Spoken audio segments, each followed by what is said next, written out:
Hello students, class 10 mathematics chapter 4 quadratic equation. Today we will start word problems.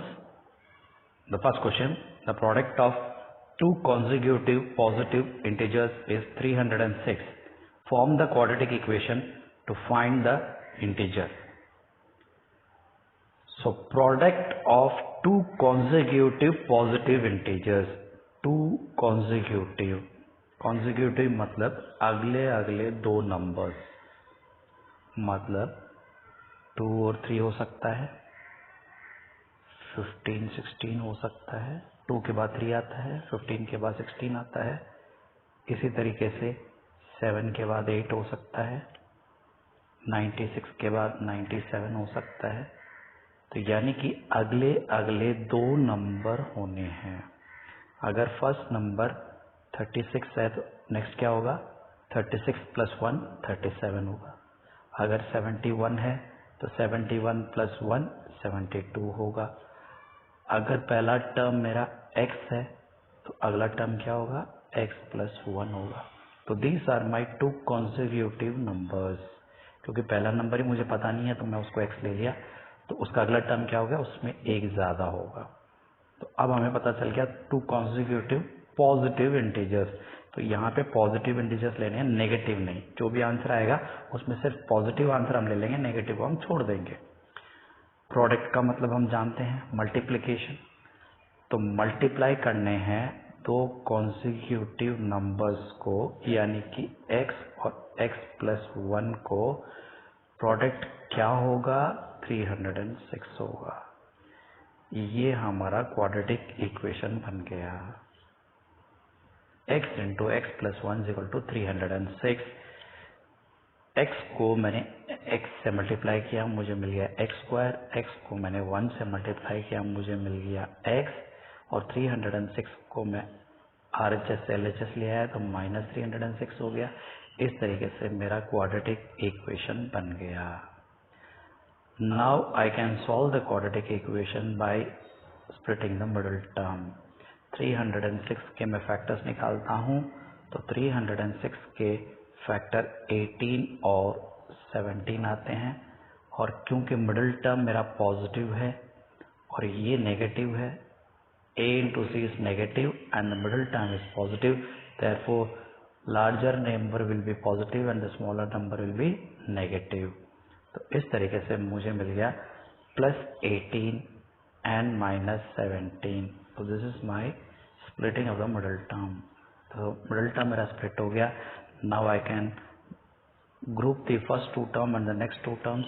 तो group करके मैंने common निकाल लिया x प्लस 18, इसमें से मैंने निकाल लिया x प्लस 18. अब x प्लस 18 बाहर निकल गया तो बचा x माइनस 17 यहाँ पे इक्वल टू 0. अब हमारे फैक्टर्स भी आ गए, x की वैल्यू भी हम निकाल लेंगे फैक्टर्स को 0 से इक्वेट करके. Now x plus 18 is equal to 0, therefore x is equal to minus 18 and x minus 17 is equal to 0, that is x is equal to plus 17. ये इधर चला जाएगा तो पॉजिटिव हो जाएगा. और क्योंकि हमारे क्वेश्चन में क्या गिवन था, positive integers, therefore I should discard this. इसे मुझे छोड़ देना है, इसे मुझे नकार देना है, क्योंकि ये मेरा आंसर नहीं हो सकता, क्योंकि ये नेगेटिव वैल्यू है. तो this should be my answer. Therefore x की वैल्यू 17 है, तो x प्लस 1 क्या होगा, 17 प्लस 1 यानी कि 18 होगा. तो this are the two consecutive numbers whose product is 306. तो हमने वैल्यू निकाल ली दोनों नंबर्स की. Now let us go for the next question. The sum of squares of two consecutive natural numbers is 313. Find the numbers. Two consecutive natural numbers.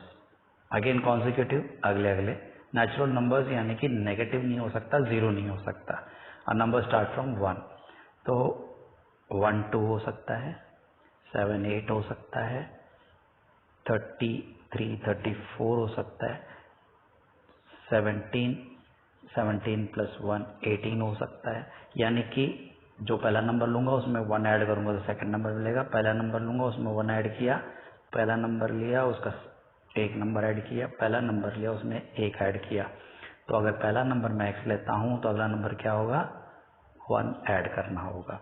तो my 2 consecutive natural numbers is again x into x and the x plus 1. Now given sum of squares, तो sum of squares, squares यानी कि दोनों को square करना है, square कर दिया हमने। The sum of the squares of the 2 consecutive natural number is 313. So this is my equation, required equation, x square plus x plus 1 the whole square is equal to 313. जब भी मुझे square के अंदर दो term मिल जाए उसमें variable हो तो सोचने की जरूरत नहीं है, you have to go for identity. तो यहाँ पे x plus Y the whole square की आइडेंटिटी लगेगी, तो यहाँ पे x plus 1 the whole square will be x square plus 2x into 1 that is 2x plus 1 का square. So this is the identity. तो ये हमने आइडेंटिटी से इसको खोल दिया। सो ये आ गया मेरा this x square as such, और ये इसको आइडेंटिटी से ओपन किया तो ये आ गया, और ये 313 ऐसे कैसे लिख दिया। तो इस तरीके से नेक्स्ट स्टेप आ गया।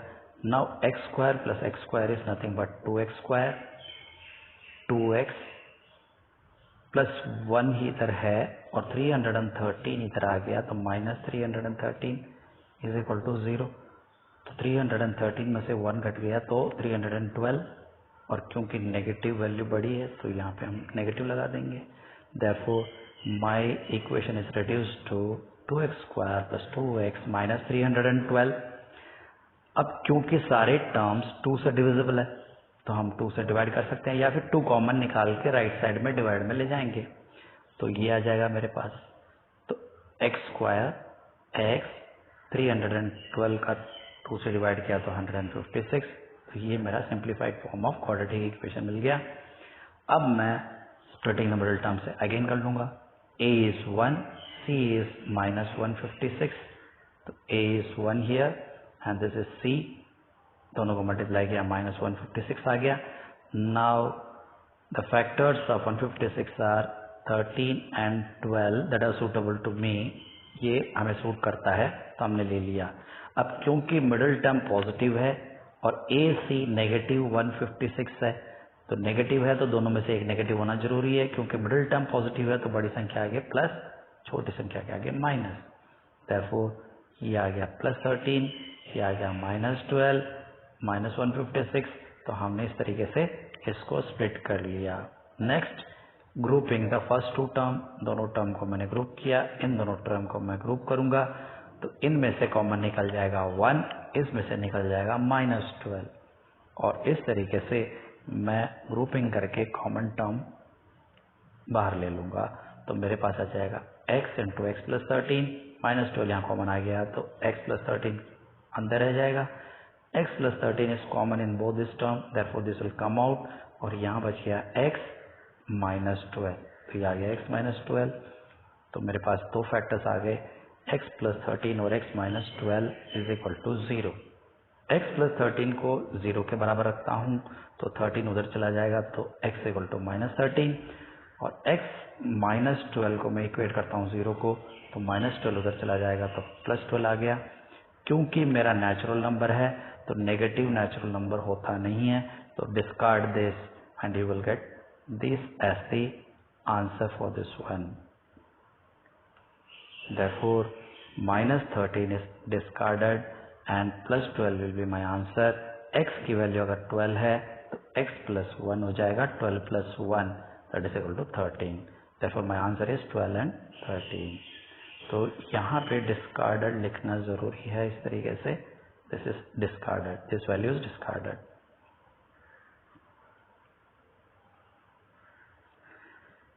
So let us go for the next question। Next question is the sum of two numbers is 15 if the sum of their reciprocals is 3/10 find the numbers. Sum of the two numbers is 15, दो number का सम 15 है। यानी कि अगर पहला term मान लीजिए मेरे पास है 6, तो अगला टर्म क्या होगा? 9 होगा। 9 कैसे पता चला? फर्स्ट टर्म 6 है तो 15 में से 6 माइनस करूंगा तो 9 ही होगा नेक्स्ट, क्योंकि ऐड करने से तो 15 आना चाहिए। अगर फर्स्ट टर्म मेरा 3 होता है तो नेक्स्ट टर्म क्या होगा? 15 माइनस 3, यानी कि अगर ये 3 है तो ये 12 होगा, तभी ऐड करूंगा तो 15 आएगा। अगर फर्स्ट टर्म 7 है तो नेक्स्ट टर्म क्या होगा? 15 माइनस 7, यानी कि 7 है तो ये 8 होगा। तो अगर फर्स्ट टर्म मुझे पता नहीं है, x ले लेता हूं, तो नेक्स्ट टर्म क्या होगा? 15 माइनस x होगा। therefore first term is x, second term is 15 minus x। तो ये हिंट है दोनों नंबर को लेने का। तो this is to give hint for the first two terms. तो यहाँ फर्स्ट नंबर है मेरा x, दूसरा है 15 माइनस x। चलिए नेक्स्ट, द सम मतलब ऐड करना है। रेसिप्रोकल्स, यानी कि जो भी वैल्यू है, 3 का रेसिप्रोकल क्या होगा? 1/3। 7 का रेसिप्रोकल क्या होगा? 1/7। 33 का रेसिप्रोकल क्या होगा? 1/33। तो reciprocal means their inverse value of multiplication. तो वही चीज हमें समझनी है यहाँ पे। अगर x है तो उसका रेसिप्रोकल क्या होगा? 1/x, और x 15 माइनस x है तो इसका रेसिप्रोकल क्या होगा? 1/15 माइनस x। दोनों का सम करना है। सम करने से क्या आता है? इस कहते हैं इक्वल टू लगाना होता है, तो इस इक्वल टू और 3/10। therefore my first term is 1/x and the second number is 1/15 minus x, and if I add these two I'll get a sum of 3/10. so this is my quadratic equation। तो ये मेरा quadratic equation बन गया। Now taking LCM, multiply this two, right in the denominator। ठीक है, तो 1/x plus 1/15 minus x है, तो दोनों को मल्टीप्लाई करके x इंटू 15 माइनस x लिख दिया। Next, multiply this with this one, तो ये मिल गया मुझे 15 माइनस एक्स, और 1 से मल्टीप्लाई करूंगा तो सेम ही आएगा। नेक्स्ट, बीच का साइन प्लस का लगा दिया। Next, multiply this with this one, तो यहाँ आ जाएगा 1 इंटू एक्स। ठीक है, तो इस तरीके से ये एलसीएम मैंने ले लिया।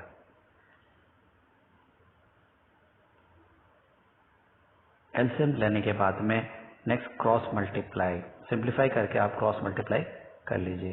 तो अब हम सिंप्लीफाई करते हैं। ऊपर है 15 माइनस एक्स प्लस एक्स, नीचे है x into 15 x into minus x square, ये तो हो गया आपका minus x plus x cut जाएगा तो ऊपर बच जाएगा 15 और नीचे रह जाएगा 15x माइनस एक्स स्क्वायर। तो ये आ गया न्यूमरेटर डिनोमिनेटर, और राइट साइड में हमारे पास अभी भी 3/10 है। Next is you cross multiply, this is 10 को 15 से मल्टीप्लाई कर दीजिए तो 150 आ जाएगा, और 15x माइनस एक्स स्क्वायर को 3 से मल्टीप्लाई कर दीजिए तो 3 into 15x minus x square आ जाएगा। नेक्स्ट, ओपन द ब्रैकेट, 150 हो जाएगा।